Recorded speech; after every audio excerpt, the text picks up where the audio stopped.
ತ್ರಿಪುರಾಸುರರನ್ನು ಶಿವನು ಸಂಹಾರ ಮಾಡಿಬಿಟ್ಟನು. ಆಮೇಲೆ ಪಾರ್ವತಿಯನ್ನು ನೋಡುವ ಆತುರದಲ್ಲಿ ಶಿವನು ಬಹು ಬೇಗನೆ ಹಿಂದಿರುಗಿ ಬಂದನು. ಅವನು ತನ್ನ ಮಂದಿರದೊಳಗೆ ಪ್ರವೇಶಿಸಲು ಯತ್ನಿಸುತ್ತಿದ್ದಾಗ ಸಿಂಹದ್ವಾರದಲ್ಲಿದ್ದ ಬಾಲಗಣಪತಿ ಅವನಿಗೆ ಅಡ್ಡಗಟ್ಟಿ ನಿಂತನು. ಶಿವನು ಚಕಿತನಾಗಿ ಯಾರೋ ನೀನು ಎಂದು ಗದರಿಸಿ ಕೇಳಿದನು. ಬಾಲನು ಗಲಗಲ ನಗುತ್ತಾ ಅಮ್ಮನ ಮಗ, ಮಾಯಾವಿಗಳು ವೇಷಧಾರಿಗಳು ಇಲ್ಲಿ ಸುತ್ತಲೂ ತಿರುಗುತ್ತಿದ್ದಾರೆ. ಒಂದು ಹುಳನ್ನು ಕೂಡ ಒಳಗೆ ಬಿಡಬಾರದೆಂದು ನನ್ನನ್ನು ಕಾವಲಿಗೆ ಇರಿಸಿದ್ದಾಳೆ ಎಂದನು ಆ ದಿಟ್ಟ ಬಾಲಕ. ಶಿವನ ಹಿಂದಿನಿಂದ ತ್ರಿಪುರಾಸುರರನ್ನು ಸಂಹಾರ ಮಾಡಿದ ಶಿವನ ವೀರಪರಾಕ್ರಮಗಳನ್ನು ಹೊಗಳುತ್ತಾ ಜಯ ಜಯಕಾರ ಮಾಡುತ್ತಾ ಬರುತ್ತಿದ್ದ ಪ್ರಮಥಗಣಗಳು ದೇವತೆಗಳು ಅಲ್ಲಿಗೆ ಬಂದು ನಿಂತರು. ಶಿವಮಂದಿರದ ಬಾಗಿಲಿನಲ್ಲಿ ಶಿವನು ಒಬ್ಬ ಬಾಲನೊಂದಿಗೆ ವಾದವಿವಾದ ಮಾಡುವುದನ್ನು ನೋಡಿ ಆಶ್ಚರ್ಯಗೊಂಡು ಬೊಂಬೆಗಳ ಹಾಗೆ ನಿಂತು ಅವರ ಚರ್ಚೆಯನ್ನು ಕೇಳತೊಡಗಿದರು. ನಾನು ಯಾರು ಗೊತ್ತೇನೋ ಹುಡುಗ, ನಾನು ಈಶ್ವರನು, ದೇವನು, ಶಿವದೇವನು ಎಂದನು ಶಿವ. ನನಗೆ ಯಾರಾದರೂ ಇತರರ ಹಾಗೇನೆ. ನನ್ನ ಅಮ್ಮನೇ ಮಹಾದೇವಿ, ಪ್ರಕೃತಿ ಸ್ವರೂಪಿಣಿ. ಆ ಪ್ರಕೃತಿಯ ಶಾಸನವನ್ನು ಅನುಸರಿಸಿ ನಡೆಯುವುದರ ಹೊರತು ಜೀವಕೋಟಿಗಳಿಗೆ ಬೇರೆ ಧರ್ಮವೇ ಇಲ್ಲ. ಅಂತಹ ಅಮ್ಮನ ಆಜ್ಞೆ ಪಾಲಿಸುವುದರ ಹೊರತು ಬೇರೆ ವಿಧಿ ನನಗೂ ಇಲ್ಲ ಎಂದನು ಬಾಲಕ ಲಟಲಟ ಕಡ್ಡಿ ಮುರಿದಂತೆ. ಹೋರ, ಬುದ್ಧಿಯಿಲ್ಲದೆ ದೇವರಿಲ್ಲವೆನ್ನುವಿಯೇ? ಎಲ್ಲದಕ್ಕೂ ಮೂಲ ಪರಬ್ರಹ್ಮ, ಅವನೇ ಆದಿದೇವ ಎಂದು ಶಿವನು ಹೇಳಿದುದನ್ನು ಬಾಲನು ಖಂಡಿಸಿ, ದೊಡ್ಡವನಾದ ನಿನಗೆ ಗೊತ್ತಿಲ್ಲವೇ? ಆದಿಶಕ್ತಿಯಿಂದ ವಿಶ್ವವು ಎಲ್ಲರೂ ಜನಿಸಿದ್ದಾರೆಂಬ ಸೂಕ್ಷ್ಮವನ್ನು ಹೇಳುತ್ತೇನೆ ಕೇಳು ಎಂದು ಬಾಲಕನು ಹೇಳತೊಡಗಿದನು. ಶಿವನು ಮುಖವನ್ನು ಕೆಂಪಾಗಿಸಿಕೊಂಡು, ನೋಡಲು ಚಿಕ್ಕ ಹುಡುಗ ನೀನು, ಅದೆಲ್ಲ ಬಿಡು, ಹೆದರಬೇಡ, ನಿನ್ನನ್ನೇನೂ ಮಾಡುವುದಿಲ್ಲ. ಒಳ್ಳೆಯ ಮಾತಿನಲ್ಲಿ ಬಾಗಿಲನ್ನು ಬಿಡು, ಬದಿಗೆ ನಿಲ್ಲು ಎಂದನು. ಓಹೋ, ಬೆಲ್ಲ ತೋರಿಸುವಿಯಾ? ನನ್ನ ಕಂಠದಲ್ಲಿ ಪ್ರಾಣವಿರುವಾಗ ನಿನ್ನನ್ನು ಒಳಗೆ ಬಿಡುವುದಿಲ್ಲ ಎಂದು ಬಾಲನು ಗಟ್ಟಿಯಾಗಿ ನಿರ್ಭಯದಿಂದ ನಿಂತನು. ಶಿವನಿಗೆ ಮಿತಿಮೀರಿದ ಕೋಪ ಬಂತು. ಮೊದಲೇ ಯುದ್ಧಾಯಾಸದಿಂದ ವಿಶ್ರಾಂತಿಯನ್ನು ಹಾರೈಸಿ ಬಂದವನು ಕೂಡಲೇ ಪ್ರಮಥರ ಕಡೆಗೆ ಕತ್ತು ತಿರುಗಿಸಿ ಚಿಟಿಕೆ ಹಾಕಿ ಸನ್ನೆ ಮಾಡಿದನು. ಬಾಲನನ್ನು ಎಳೆದು ಬಿಸಾಡಲು ಪ್ರಮಥರು ಮುಂದೆ ಹಾರಿ ಬಂದರು. ಬಾಲನು ನಗುತ್ತಾ, ಏನಂದುಕೊಂಡೆ ನನ್ನನ್ನು? ಸಣ್ಣವನೆಂದು ಕನಿಕರಿಸಿದಂತೆ ನಟಿಸಿ ನಿನ್ನ ಗಣಗಳನ್ನು ನನ್ನ ಮೇಲೆ ಹುರಿದುಂಬಿಸುವುದೇ ಚೆನ್ನೇನೋ? ಸರಿ, ನಾನು ಗಣಾಧಿಪತಿಯೇ ಎಂಬುದನ್ನು ತೋರಿಸುತ್ತೇನೆ ಎಂದು ತಾಯಿ ಕೊಟ್ಟ ದಂಡಾಂಕುಶವನ್ನು ಬಲವಾಗಿ ನೆಲಕ್ಕೆ ಒಮ್ಮೆ ಕುಟ್ಟಿದನು. ಮರುಕ್ಷಣ ನೆಲವೇ ಹೆತ್ತಂತೆ ಇದೇ ಬಾಲನಂತಹ ಸಾವಿರಾರು ಪುತ್ರಗಣಪತಿಯರು ಮೇಲೆದ್ದು ನಂದಿಯನ್ನು, ಶೃಂಗಿಯನ್ನು, ಚಂಡೀಶ್ವರನನ್ನು ತಮ್ಮ ಕೈಯಲ್ಲಿದ್ದ ಅಂಕುಶ, ಗದೆ, ಶೂಲ, ಪಾಶಗಳಿಂದ ಪಶುಗಳನ್ನು ಓಡಿಸಿದಂತೆ ಓಡಿಸಿದರು.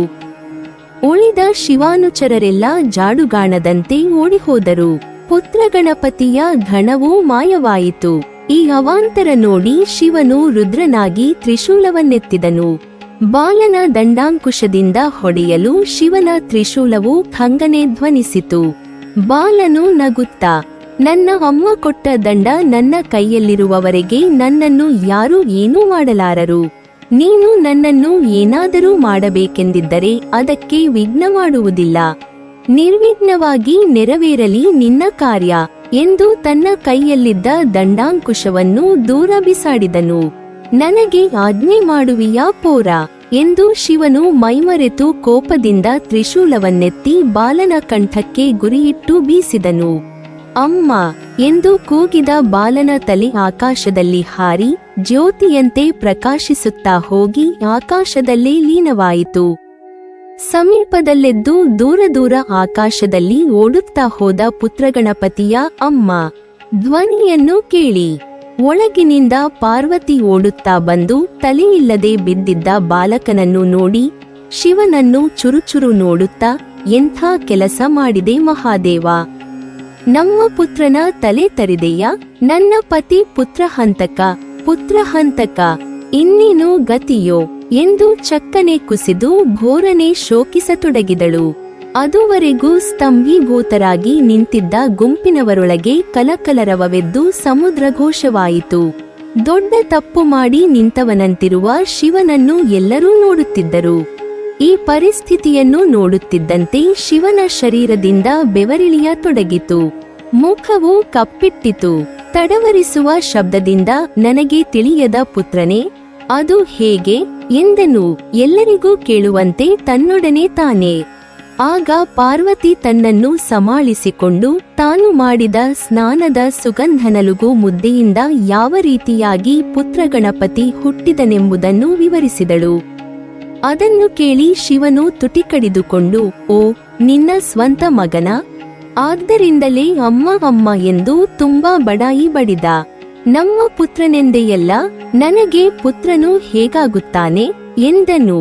ಪಾರ್ವತಿಯ ಮುಖ ಬಿಳಿಹೋಯಿತು. ಏನು ಹೇಳುವುದೆಂದು ಅವಳಿಗೆ ತಿಳಿಯಲಿಲ್ಲ. ಆಗ ವಿಷ್ಣು ಬ್ರಹ್ಮನಿಗೆ ಸನ್ನೆ ಮಾಡಿದನು.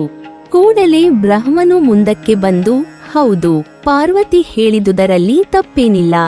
ಯಾವಾಗ ಶಿವನು ಪಾರ್ವತಿಯ ಕೈ ಹಿಡಿದನೋ ಆಗಲೇ ಶಿವನ ತೇಜಸ್ಸು ಪಾರ್ವತಿಯ ಶರೀರದೊಳಗೆಲ್ಲ ಪ್ರವೇಶಿಸಿ ಪುಲಕಿತಗೊಳಿಸಿದೆ. ಆಗಿನಿಂದಲೇ ಶಿವನು ಪಾರ್ವತಿಯೊಂದಿಗೆ ಅರ್ಧಾಂಗಿಯಾಗಿ ಅಂತರ್ನಿವೇಶನಾಗಿದ್ದಾನೆ. ಪುತ್ರಗಣಪತಿ ಶಿವನ ಪುತ್ರನೂ ಹೌದು ಎಂದು ಈ ಮಾತನ್ನು ತನ್ನ 4 ಮುಖಗಳಿಂದಲೂ 4 ದಿಕ್ಕುಗಳು ಕೇಳುವಂತೆ ಹೇಳಿದನು.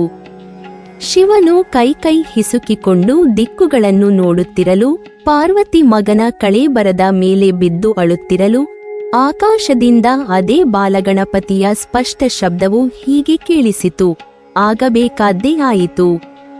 ಉತ್ತರ ದಿಕ್ಕಿಗೆ ತಲೆಯಿಟ್ಟು ನಿದ್ರಿಸುವ ತಲೆಯನ್ನು ತಂದು ನನಗೆ ಅಂಟಿಸಿರಿ, ನಾನು ಹೇಳುತ್ತೇನೆ. ಶಿವನ ನೋಟದ ಆಜ್ಞೆಯಿಂದ ದೇವತೆಗಳು ಪ್ರಮಥಗಣಗಳು ಹುಡುಕಲು ಹೊರಟರು. ಎಲ್ಲಿ ಹುಡುಕಿದರೂ ಉತ್ತರ ದಿಕ್ಕಿಗೆ ತಲೆಯಿಟ್ಟು ಮಲಗಿರುವವರು ಯಾರೂ ಕಾಣಲಿಲ್ಲ. ಹೀಗೆ ಹುಡುಕುತ್ತಾ ಹೋಗುತ್ತಿದ್ದಂತೆ ಸಹ್ಯಾದ್ರಿಯ ಪರ್ವತದ ಮೇಲೆ ಬಿಲ್ವವನದಲ್ಲಿ ಬಿಳಿಯಾದ ಒಂದು ಆನೆಯಕರು ಮಾತ್ರ ಉತ್ತರ ದಿಕ್ಕಿಗೆ ತಲೆಯಿಟ್ಟು ನಿದ್ರಿಸುತ್ತಿತ್ತು. ನಿದ್ದೆಯಲ್ಲಿದ್ದರೂ ಶಿವಸ್ಮರಣೆ ಮಾಡುತ್ತಿತ್ತು. ಅದು ಸಾಮಾನ್ಯ ಆನೆಯಕರುವಲ್ಲ, ದೇವಲೋಕದ ದೇವತಾಗಜವಾದ ಐರಾವತದ ಕುಮಾರ ಗಜೇಂದ್ರನೇ ಈ ಗಜಬಾಲ. ಐರಾವತನು ಇಂದ್ರನಿಗೆ ವಾಹನ. ಒಂದು ಸಾರಿ ಇಂದ್ರನು ಐರಾವತದ ಮೇಲೆ ಪ್ರಯಾಣಿಸುತ್ತಿದ್ದಾಗ ಕುಮಾರ ಗಜೇಂದ್ರನು ಇಂದ್ರನನ್ನು ಲೆಕ್ಕಿಸದೆ ತನ್ನ ಆಟದಲ್ಲಿ ತಾನೇ ತಲ್ಲೀನನಾಗಿದ್ದುದನ್ನು ನೋಡಿ ಇಂದ್ರನು ಕೋಪದಿಂದ, ಕೇವಲ ನನ್ನ ವಾಹನನ ಮಗನಿಗೆ ಇಷ್ಟು ಗರ್ವವೇ? ಒಳ್ಳೆಯ ಮಾತಿನಲ್ಲಿ ಅಡ್ಡಬೀಳು ಎಂದು ದುರ್ಭಾಷೆಗಳಿಂದ ಬೈದನು. ಕುಮಾರ ಗಜೇಂದ್ರನು ಶಾಂತವಾಗಿ, ನನ್ನ ತಂದೆ ತನ್ನ ಕರ್ತವ್ಯವನ್ನು ತನ್ನ ಪಾಡಿಗೆ ಮಾಡಿಕೊಳ್ಳುತ್ತಿರುವಾಗ ನನ್ನ ಗೊಡವೆಗೆ ಬರುವ ಅಗತ್ಯವೇನು? ನನ್ನನ್ನು ಕೂಡ ಸೇವಕ ಭಾವದಿಂದ ನೋಡುವುದು ಯಾವ ನ್ಯಾಯ? ನಾನು ನಿನಗೆ ಹೆದರಬೇಕಾದ ಅಗತ್ಯವೇನಿದೆ? ನಿನಗೆ ಬೇಕಾದದ್ದೇನೂ ನನಗಿಲ್ಲ, ಸುಮ್ಮನೆ ಅಡ್ಡಬೀಳಬೇಕೆ ಎಂದನು. ನಾನು ಸ್ವತಃ ಇಂದ್ರನೆಂಬುದನ್ನು ನೆನಪಿಟ್ಟುಕೊಂಡು ಮಾತಾಡೋ ಆನೆಯ ಮಗನೇ ಎಂದನು ಇಂದ್ರನು ದರ್ಪದಿಂದ. ನಾನು ಆನೆಯ ಮಗ ಗಜೇಂದ್ರ, ಇನ್ನೊಬ್ಬನು ನಾಗೇಂದ್ರ, ಮತ್ತೊಬ್ಬನು ಪಕ್ಷೇಂದ್ರ. ಹೀಗೆ ಎಷ್ಟು ಮಂದಿ ಇಂದ್ರರಿದ್ದರೂ ಇದ್ದಾರೆ. 100 ಯಜ್ಞ ಮಾಡಿದರೆ ಸಾಕು, ಇಂದ್ರ ಪದವಿ ಸಿಕ್ಕಿಬಿಡುತ್ತದೆ. ತಪಸ್ಸಿನಿಂದಲೂ ಸಾಧಿಸಿಕೊಳ್ಳಬಹುದು. ಆದ್ದರಿಂದಲೇ ಯಾರು ಎಲ್ಲಿ ಏನು ಧ್ಯಾನದಲ್ಲಿದ್ದರೂ ನಿನಗೆ ಕೆಟ್ಟ ಭಯ. ಇಂದ್ರತ್ವವು ಅದೆಂಥ ದೊಡ್ಡ ಪದವಿಯೆಂದು ಯಾವ ಜ್ಞಾನದಿಂದ ಬೀಗುತ್ತಿದ್ದೀಯೋ, ನಿನ್ನಂಥವನಿಂದಲೇ ಶ್ರೇಷ್ಠವಾದ ಇಂದ್ರ ಪದವಿಗೂ ಕೆಟ್ಟ ಹೆಸರು ಬಂದಿದೆ ಎಂದನು ಗಜೇಂದ್ರ. ಇಂದ್ರನು ಕೋಪಾತಿರೇಕದಿಂದ ಶಪಿಸುತ್ತಾ, ಹೋಗುವಚ್ಚೆ, ನಿನ್ನ ತಲೆ ತರಿದು ಬೀಳಲಿ ಎಂದು ಬೈದನು. ಗಜೇಂದ್ರನು ನಗುತ್ತಾ, ಶಿವನ ಆಜ್ಞೆಯಿಲ್ಲದೆ ಒಂದು ಇರುವೆಯನ್ನು ಯಾರೂ ಕಡಿಯಲಾರರು. ಆ ತಲೆಯ ಮುಂದೆ ನಿನ್ನ ತಲೆ ಬಾಗುವುದೇನೋ ಆ ಶಿವನಿಗೆ ಗೊತ್ತು ಎಂದನು. ಕುಮಾರ ಗಜೇಂದ್ರನು ದೊಡ್ಡ ಜ್ಞಾನಿಯೆಂದು ಅರಿಯದ ಗರ್ವಾಂಧನಾದ ಇಂದ್ರನು, ಓಹೋ, ನನಗೆ ಭಕ್ತಿ ಕಲಿಸುವೆಯಾ? ಆ ಶಿವನನ್ನೇ ನಂಬಿ ಭೂಮಿಯಲ್ಲಿ ಬಿದ್ದಿರು ಎಂದು ಗಜೇಂದ್ರನನ್ನು ಸ್ವರ್ಗದಿಂದ ಕೆಳಗೆ ದೂಡಿಬಿಟ್ಟನು. ಕುಮಾರ ಗಜೇಂದ್ರನು ಸಹ್ಯಾದ್ರಿಯ ಮೇಲೆ ಬಿದ್ದು ಶಿವಸ್ಮರಣೆ ಮಾಡುತ್ತಾ, ಶಿವನ ನಿವಾಸವಾದ ಕೈಲಾಸವಿರುವ ಉತ್ತರ ದಿಕ್ಕಿಗೆ ತಲೆಯಿಟ್ಟು ಮಲಗುತ್ತಿದ್ದನು.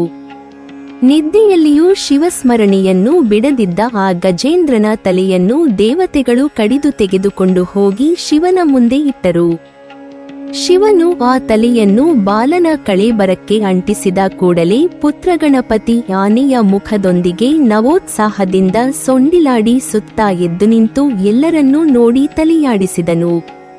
ಬಂದೆನಲ್ಲ, ಇನ್ನೇಕೆ ದುಃಖಿಸುವೆ ಅಮ್ಮ ಎಂದನು ಪಾರ್ವತಿಯನ್ನು ನೋಡಿ. ನನ್ನ ಮುದ್ದು ಮಗನಿಗೆ ಆನೆಯ ಮುಖವೇನಿದು, ನೋಡಲಾರೆ ಎಂದು ಪಾರ್ವತಿ ದುಃಖದಿಂದ ಕಣ್ಣು ಮುಚ್ಚಿಕೊಂಡಳು. ಆಗ ಗಜಮುಖನು ಕಿವಿಗಿಂಪಾದ ಮುದ್ದು ಮಾತುಗಳಿಂದ, ಅಮ್ಮ ಏಕೆ ಚಿಂತಿಸುವೆ, ನಡೆಯಬೇಕಾದ್ದೆಲ್ಲ ನಿರ್ವಿಘ್ನವಾಗಿಯೇ ನಡೆದಿದೆ ಅಮ್ಮ. ಆ ದಿನ ಮದುವೆಯಾದ ಕೂಡಲೇ ನೀವಿಬ್ಬರೂ ಗೋಡೆಯ ಮೇಲೆ ಆನೆಗಳ ಚಿತ್ರವನ್ನು ನೋಡಿದಿರಿ. ಆಗ ಕಂಡುಬಂದ ನನ್ನನ್ನು ಪುತ್ರವಾತ್ಸಲ್ಯದಿಂದ ನೋಡಿದಿರಲ್ಲವೇ, ನಾನಲ್ಲವೇ ವಿಶ್ವೇಶ್ವರ, ನನ್ನ ನೆನಪಿಲ್ಲವೇ ಅಮ್ಮ ಎಂದನು. ಪಾರ್ವತಿಯ ಮನೋನೇತ್ರಕ್ಕೆ ಆ ವಿಶೇಷವೆಲ್ಲ ಕಾಣಿಸಿತು. ಶಿವನಿಗೂ ಹಾಗೆಯೇ ವಿಶ್ವೇಶ್ವರನ ಜ್ಞಾಪಕ ಬಂದಿತು. ವಿಶ್ವೇಶ್ವರ, ನಮಗೆ ಪುತ್ರನಾಗಿ ಅವತರಿಸಿದವನು ನೀನೇನಾ? ಇದಕ್ಕಾಗಿಯೇ ನನ್ನನ್ನು ಹಾಗೆಲ್ಲ ತಡೆದು ಜಗಳಕ್ಕೆ ಕಾಲು ಕಟ್ಟಿ ನನಗೆ ಕೋಪ ತರಿಸಿದೆಯಾ? ಈಗ ನನಗೆಲ್ಲ ಗೊತ್ತಾಗುತ್ತಿದೆ. ನನ್ನನ್ನೇ ಆಡಿಸಿ ಬಿಟ್ಟ ನಿನ್ನ ಲೀಲೆ ಅದ್ಭುತವಪ್ಪ, ಅತ್ಯದ್ಭುತ ಎಂದು ಶಿವನು ಆನಂದ ಬಾಷ್ಪ ಉದುರಿಸುತ್ತಾ ಹೇಳಿದನು. ಇಲ್ಲದಿದ್ದರೆ ಗಜಾಸುರನಿಗೆ ನೀನು ಕೊಟ್ಟ ವಾಗ್ದಾನವು ಹೇಗೆ ನೆರವೇರಿತು ಎಂದು ವಿಶ್ವೇಶ್ವರನು ನೆನಪು ಮಾಡಿದನು. ಆಹಾ, ನೆನಪು ಮಾಡಿದೆ. ನಾನು ಗಜಚರ್ಮವನ್ನು ಕೂಡ ಧರಿಸಿಕೊಳ್ಳಬೇಕಾಗಿದೆ. ಆನೆಯ ತಲೆಯಂತೂ ನನ್ನ ಕುಮಾರನಿಗೆ ಬಂದೇ ಬಂದಿದೆ. ಗಜಾಸುರನ ಭಕ್ತಿಯೂ ಸಾರ್ಥಕವಾಯಿತು ಎಂದು ಹೇಳಿ ಶಿವನು ಗಜಚರ್ಮವನ್ನು ತರಿಸಿ ಸೊಂಟಕ್ಕೆ ಬಿಗಿದುಕೊಂಡನು. ಆಮೇಲೆ ಶಿವನು ವಿಶ್ವೇಶ್ವರನ ಮುಂದೆ ತಲೆಬಾಗಿ, ವಿಶ್ವೇಶ್ವರ, ಎಲ್ಲರೂ ಕೂಡಿರುವ ಈ ಒಳ್ಳೆಯ ಸಮಯದಲ್ಲಿ ನಿನ್ನ ವಿಶ್ವರೂಪವನ್ನಿಷ್ಟು ತೋರಿಸು, ನೋಡುತ್ತೇನೆ ಎಂದು ಅಪೇಕ್ಷಿಸಿದನು. ಆಗ ವಿಶ್ವೇಶ್ವರನು ಆಕಾಶದ ಕಡೆಗೆ ಬೆಳೆದು ಮಹಾರೂಪನಾಗಿ 5 ತಲೆಗಳೊಂದಿಗೆ ಕಾಣಿಸಿಕೊಂಡನು. ಆಕಾಶವೆಂಬ ಪಂಚಭೂತಗಳ ಬಣ್ಣಗಳಾದ ಹಸುರು, ಮೇಘವರ್ಣ, ಕೆಂಪು, ಬಿಳುಪು, ನೀಲಿ ಬಣ್ಣಗಳಿಂದ ಹೊಳೆಯುತ್ತಿದ್ದ 5 ಗಜಮುಖಗಳು ಆ ವಿಶ್ವರೂಪದಲ್ಲಿ ಕಂಡುಬಂದುವು. ಆ ತಲೆಗಳ ಮೇಲೆ ನಕ್ಷತ್ರಗಳು ಶಿರೋಭೂಷಣಗಳಾಗಿ ಹೊಳೆಯುತ್ತಿದ್ದುವು. ವಿಶ್ವೇಶ್ವರನ ದೊಡ್ಡದಾದ ಗುಂಡೋದರವು ಮಿರಿ ಕಾಂತಿಯೊಂದಿಗೆ ಆಕಾಶದಂತೆ ವಿಸ್ತಾರವಾಗಿ ಕಾಣುತ್ತಿತ್ತು.